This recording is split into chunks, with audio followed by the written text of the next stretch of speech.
آپ کو معلوم ہے کہ ماہ ربیع الاول کا آغاز ہو چکا ہے۔ یہ ماہ مبارک حضور صلی اللہ علیہ وسلم کی سیرت مطہرہ سے ایک بڑا گہرا تعلق رکھتا ہے۔ حضور کی ولادت باسعادت بھی اسی ماہ مبارک میں ہوئی، اگرچہ تاریخ کے بارے میں اختلاف ہے۔ حضور کا انتقال بھی اس ماہ مبارک میں ہوا،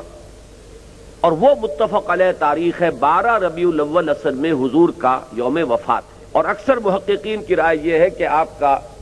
یوم ولادت جو ہے وہ 9 ربیع الاول ہے۔ یہی وجہ ہے کہ مجھے یاد ہے کہ ہمارے بچپن میں اس دن کو جو لوگ کچھ تھوڑا بہت مناتے بھی تھے تو 12 وفات کے نام سے در حقیقت یہ نام یاد کیا جاتا تھا۔ حضور صلی اللہ علیہ وسلم کی وفات کا دن ہے، کچھ کھانا پکا کر کچھ غریبوں کو مساکین کو کھلانا، یہ در حقیقت چیز تھی کہ جو اب ہوتے ہوتے اس نے بہت ہی ایک دوسری صورت اختیار کر لی ہے۔ اب یہ ایک جشن بن گیا ہے اور ایک عید کا سا سما، بلکہ واقعہ یہ ہے کہ جو اصل 2 عیدیں ہیں وہ کہیں پیچھے چلی گئی ہیں، اور یہ جو 2 عیدیں ہم نے ایجاد کی ہیں،